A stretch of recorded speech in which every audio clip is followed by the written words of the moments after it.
पार्टीला भइल सभे ready.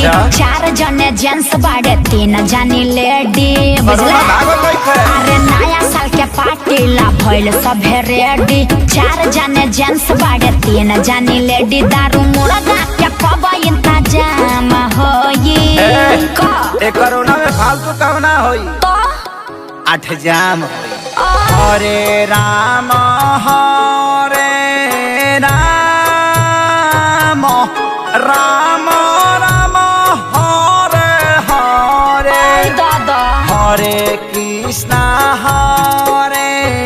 Krishna Krishna Krishna Hare Hare rhythm change हरे राम राम राम हरे हरे हरे कृष्णा कृष्णा कृष्णा हरे हरे हरे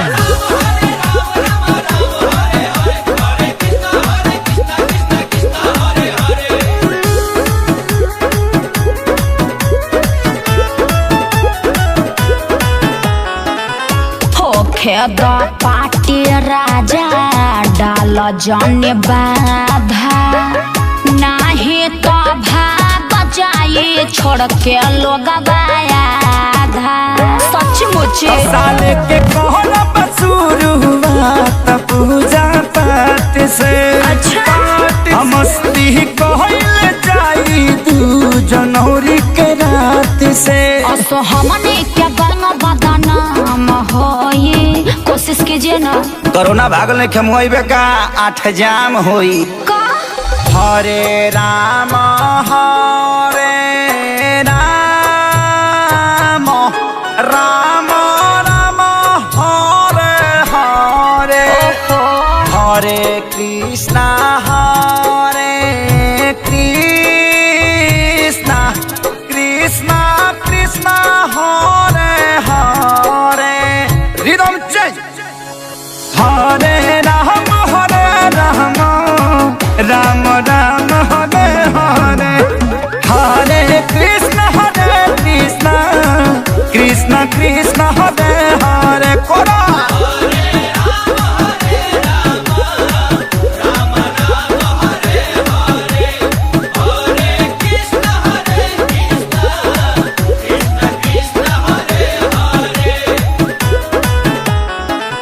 बियर हम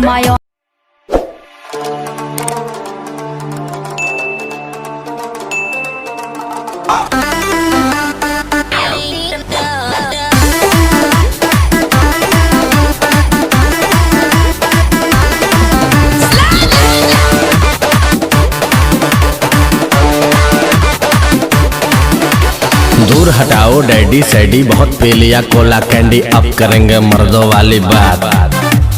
खूब पियेंगे बियर सियर साथ में लेके सेक्सी डियर। पार्टी चलेगी सारी रात। अरे व्यास अपने अंदाज में बोला। दूर हटाओ डैडी सैडी बहुत पी लिया कोला कैंडी। अब करेंगे मर्दों वाली बात।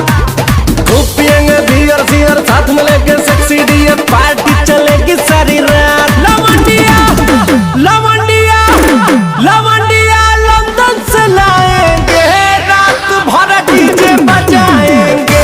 लौंडिया लंदन से लाएंगे रात भर डीजे बजाएंगे।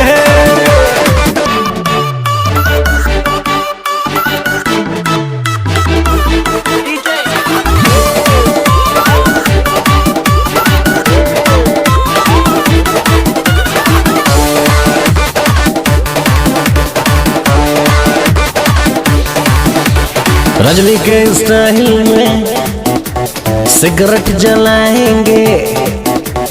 धुएं का छल्ला बनाकर उड़ाएंगे।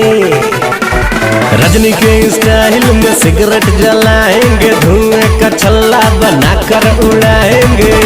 लवंडिया लवंडिया लवंडिया लंदन से लाएंगे रात भर डीजे बजाएंगे।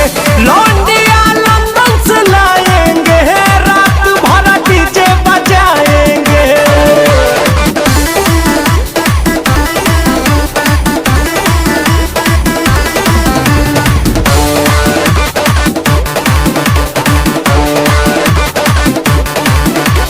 अंग्रेजी बेबी को देसी पिलाएंगे, भोजपुरिया गानों पे ठुमका लगाएंगे। अंग्रेजी बेबी को देसी पिलाएंगे, भोजपुरिया गानों पे ठुमका लगाएंगे। लवंडिया लवंडिया लव